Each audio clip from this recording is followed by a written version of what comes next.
El 50% de las enfermedades mentales aparece antes de los 14 años y habitualmente 4 de cada 5 piden ayuda profesional pasados unos años, lo cual hace que el problema se enquiste y que sea mucho más difícil su tratamiento. La adolescencia es un periodo crucial donde la persona comienza a adquirir los pensamientos y los comportamientos para la edad adulta. No hay que olvidar que en esta etapa ven a las figuras de autoridad, padres, profesores, como el enemigo y dificulta mucho que ellos puedan expresar qué sentimientos están teniendo o qué problemas están experimentando. Habitualmente, los problemas de salud mental surgen como consecuencia de una serie de factores internos como externos. Por ejemplo, una ruptura sentimental. No hay que olvidar que en estas etapas las emociones se viven de una manera muy intensa y una ruptura, tanto con los iguales como con una pareja, pueden provocar una grave crisis personal. La presión en los estudios es otro factor muy importante. La exigencia social académica cada vez es mayor y hace que los adolescentes se marquen un nivel de autoexigencia muy grande con unos objetivos que, como no los alcancen, genere cuadros de ansiedad, baja autoestima y sintomatología depresiva. El consumo de tóxicos, tanto alcohol como drogas, cada vez está más socializado. El consumo de cannabis, por ejemplo, está socialmente muy aceptado, pero en aquellas personas que tienen una predisposición genética hace que sea un desencadenante para sufrir enfermedades mentales como los trastornos psicóticos. En estas edades no hay que olvidar que lo que los iguales piensan de uno es muy importante. Estamos observando que el acoso escolar cada vez está más presente y hace que las personas sufran baja autoestima y cuadros de depresión grave. Y por último, y no menos importante, un evento traumático. Puede ser, por ejemplo, la separación de los progenitores o la pérdida de un ser querido.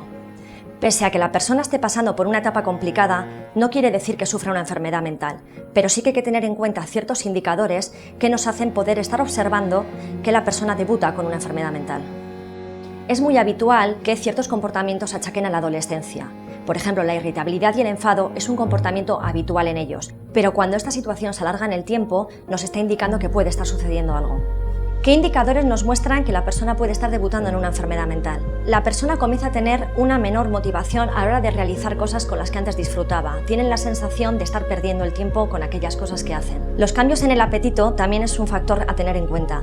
Las personas cambian sus hábitos alimentarios, o bien dejan de comer o empiezan a comer de manera excesiva. Por otro lado, la persona cambia sus hábitos de sueño.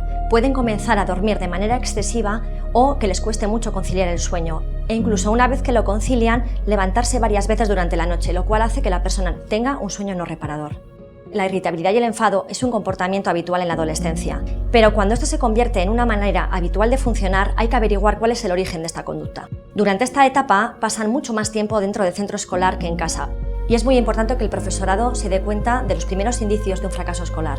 Unido a esto se presentan las dificultades en la concentración. Una persona que es incapaz de leer la página de un libro porque no es capaz de entender el contenido.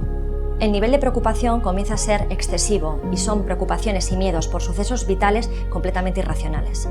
La tristeza comienza a ser la emoción predominante en la persona durante todo el día. Cuando esta se alarga mucho en el tiempo, es un indicador claro de que algo está sucediendo. La persona comienza a tener una preocupación excesiva e irracional por los sucesos vitales de la vida.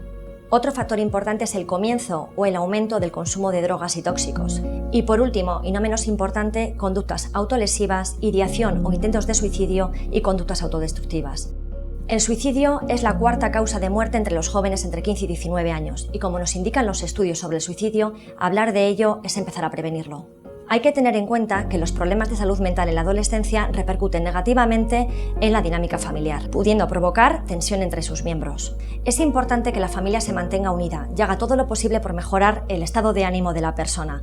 Por un lado, manteniendo una buena sintonía en el hogar y por otro lado, pidiendo ayuda profesional en el caso de que así fuera necesario.